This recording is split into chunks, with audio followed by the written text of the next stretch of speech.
Hello friends, जैसा कि अपन ने पिछले वीडियो में बात करी थी, हमने सब बेसिक कंसेप्ट के बारे में बात करी थी। उसमें लेटर्स थे, वॉवल्स थे, साइलेबल्स थे, फिर उसके बाद कॉन्सोनेंट्स के बारे में बात करी थी। वर्ड है, सेंटेंस है, फ्रेज है और क्लॉज है। उसी के संदर्भ में अब हम थोड़ा सा आगे बढ़ते हैं।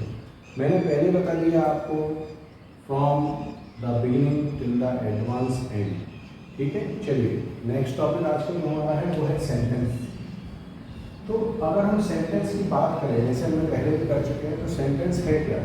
Sentence is a group of word. Sentence is a group of word which makes complete sense is called sentence. माने शब्दों का वह समूह जिससे आप कुछ समझ पाओ, माने उनको ऐसे जमाया जाए कि उससे कुछ अर्थ निकले, चाहे बोलने वाला हो चाहे सुनने वाला हो, वो समझ पाए उस चीज़ को, उसको कहते हैं हम वाक्य या सेंटेंस। तो सेंटेंस में ऑब्वियसली जब हम बात करते हैं तो हम बहुत प्रकार के सेंटेंसों का इस्तेमाल करते हैं। जैसे मेरा नाम मनीष है, ठीक, तुम कहाँ रहते हो, क्या तुम पढ़ते हो, ठीक, अरे वाह। तो ये जो सारे वाक्य हम दिनचर्या में बोलते हैं, इन्हीं को अगर हम इंग्लिश में पढ़ने को जाएं तो इनमें नंबर 1 सेंटेंस जो आता है काइंड ऑफ सेंटेंस में, वो है असर्टिव। असर्टिव को डिक्लेरेटिव सेंटेंस भी बोला जा सकता है। जैसे मान लीजिए एक उदाहरण है, ठीक, किसी बच्चे का नाम बाहर जो स्कूल में जैसे हम बोलते हैं ना कि भाई आपका स्कूल का नाम क्या है, स्कूल का नाम उसका सुमित है, घर पे उसको चिंटू बोलते हैं। लेकिन हम उसके घर के सामने जाएंगे, अगर हम चिंटू बोलेंगे या सुमित बोलेंगे तो निकलेगा वही। तो ऐसे ही सेम इसके साथ इसके दो नाम जो है, असर्टिव बोला जाता है इस सेंटेंस को। इस सेंटेंस को एक बार असर्टिव भी बोल सकते हैं, दूसरे तरीके से बोले तो डिक्लेरेटिव भी बोल सकते हैं। ये होता क्या है? साधारण वाक्य, सिंपल सेंटेंस, सिंपल सी स्टेटमेंट बनती है इसमें। अब ये सिंपल सी स्टेटमेंट जो बनती है वो किसके बारे में बनती है? It may be about a person, it may be about a thing और इंसिडेंट। ठीक है ना, इसमें व्यक्ति के बारे में, वस्तु के बारे में या किसी घटनाक्रम के बारे में एक सिंपल सी स्टेटमेंट को हम यूज करते हैं। इसमें जो सेंटेंस बनता है वो दो प्रकार का बनता है। एक तो बनता है पॉजिटिव सेंटेंस। इस पॉजिटिव सेंटेंस को हम दूसरे शब्दों में बोल सकते हैं अफर्मेटिव। ठीक, जैसे हमटी Dumpty set on a wall. एक ये सेंटेंस दिया मैंने, हमटी Dumpty set on a wall. ठीक, ये अगर आप ध्यान से देखोगे तो ये एक प्रकार का कैसा सेंटेंस है? पॉजिटिव सेंटेंस है। और मैंने आपको पहले ही बता दिया है कि पॉजिटिव को हम अफर्मेटिव बोल सकते हैं। अच्छा, इसका स्ट्रक्चर जो हम देखेंगे वो कैसा है? इसमें सब्जेक्ट आता है, इसमें वर्ब आता है और इसमें ऑब्जेक्ट आता है। सब्जेक्ट मीन्स क्या है? जो छोटी सी चीज़ है उसको क्लियर करते चले अपन। अगर हम बात करें सब्जेक्ट की, तो सब्जेक्ट मीन्स होता है कर्ता, और इसको डिनोट करते हैं हम capital S. We means what? We means होता है हमारा वर्ब, जिसको हम हिंदी में बोलते हैं क्रिया, और इसको डिनोट करते हैं वी से। ओ मीन्स क्या? ओ मीन्स योर ऑब्जेक्ट, जिसको हम बोलते हैं कर्म, और इसको डिनोट करते हैं कैपिटल ओ से। ये थोड़ी सी चीजें जो है, ये हम इनको और हम जब आने वाले वीडियोस में देखेंगे, टेंस के जैसे जैसे हम करीब पहुंचेंगे ये सारी चीजें और क्लियरेंस पे आ जाएंगी आपके सामने। अब पॉजिटिव जो सेंटेंस होता है उसी को, जैसे कि मैंने बताया, अफर्मेटिव बोला जाता है। इसी को अपन सब्जेक्ट, वर्ब और ऑब्जेक्ट के स्ट्रक्चर के रूप में लिखते हैं। सेकंड उसके बाद आता है Amit is not my friend. Assertive declarative sentence जो रहता है उसमें दो प्रकार के सेंटेंस बनते हैं। एक तो हमारा होता है अफर्मेटिव सेंटेंस और दूसरा होता है नेगेटिव सेंटेंस। नेगेटिव सेंटेंस में जैसा कि अपने को मालूम है कि नॉट का यूज होता है। कुछ सेमी नेगेटिव वर्ड्स भी आते हैं, लेकिन इनका अपन बाद में इनके विषय में चर्चा करेंगे। अभी अपन साधारण रूप में जैसे अपन मानते हैं नेगेटिव जिसको बोलते हैं नॉट वर्ड का यूज होता है आफ्टर द हेल्पिंग वर्ब। सबसे पहले you just have to place your subject, then your helping verb, then not. ठीक, after that you have to write your main verb and then your object. ये simple सा structure है, ये एक साधारण सा स्ट्रक्चर है कि इसको अगर हम ध्यान रखते हैं तो हम एक नॉर्मल वे में नेगेटिव सेंटेंस फॉर्म कर सकते हैं। तो ये असर्टिव के दो फॉर्म हो गए, पॉजिटिव और नेगेटिव। आप then come to our interrogative sentence. Interrogative sentence को अगर हम बोलें तो हम इसको इंट्रोगेटिव सेंटेंस को बोलेंगे प्रश्नवाचक। प्रश्नवाचक। अब प्रश्नवाचक वाक्य में अगर देखें तो इसमें हम दो प्रकार से प्रश्न पूछ सकते हैं।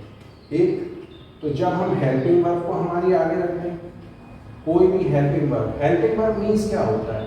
हेल्पिंग वर्ब अगर हम बात करें हेल्पिंग वर्ब की तो इसको हिंदी में कहते हैं सहायक क्रिया, ठीक, और इसको डिनोट करते हैं HV से।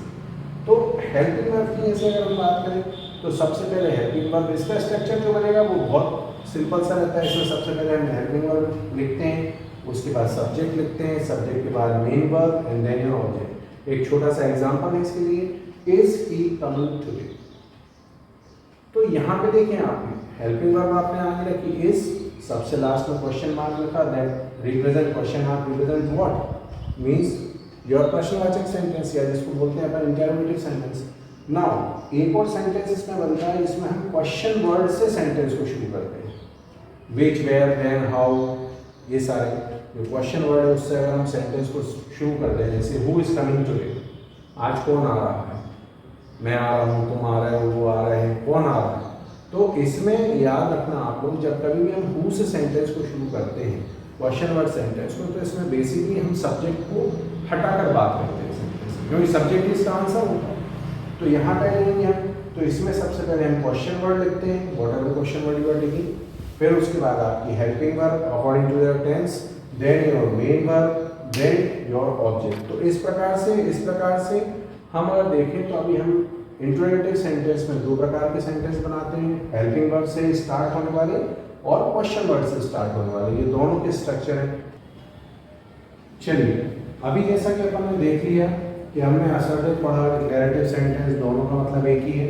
फिर उसके बाद हमने नेक्स्ट सेंटेंस पढ़ा इंट्रोगेटिव सेंटेंस। इंट्रोगेटिव सेंटेंस जो होता है वो बेसिकली दो प्रकार से बनता है, एक तो हेल्पिंग वर्ब को लेकर बनता है, जब हम हेल्पिंग वर्ब को इन द फ्रंट लगाते हैं।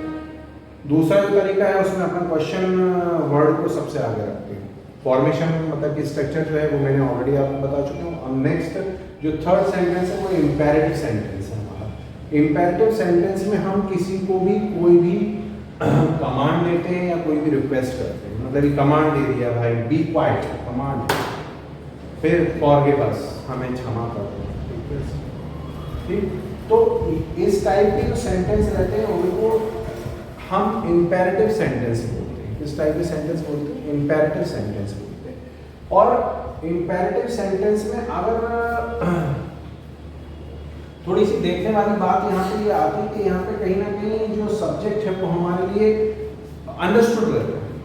हम सामने वाले से बात कर रहे हैं तो अंडरस्टूड सब्जेक्ट रहता है, तो वहाँ पे हमारा जो स्ट्रक्चर बनता है वो वर्ब और ऑब्जेक्ट से रिलेटेड बनता है, मतलब जो हम वर्ब है उसको लेते हैं और हमारा ऑब्जेक्ट लेते हैं, ठीक।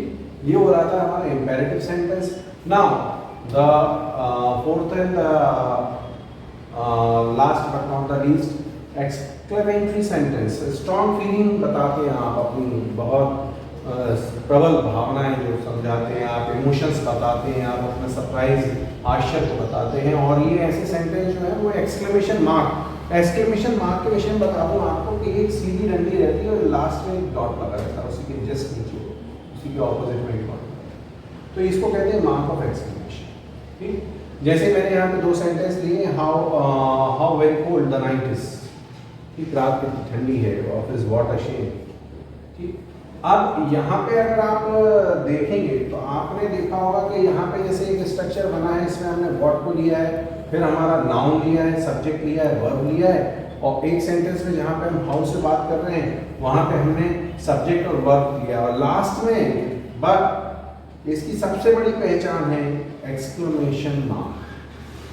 तो फ्रेंड्स आज अपन ने ये चार प्रकार के सेंटेंस पढ़े जो जिनके विषय में थोड़ी बहुत जो जानकारी थी। ऐसे मैंने आपको सब्जेक्ट के बारे में बता दिया, सब्जेक्ट मीन्स करता होता है, वर्ब क्रिया होती है, ऑब्जेक्ट हमारा कर्म होता है, हेल्पिंग वर्ब यानी सहायक क्रिया होती है।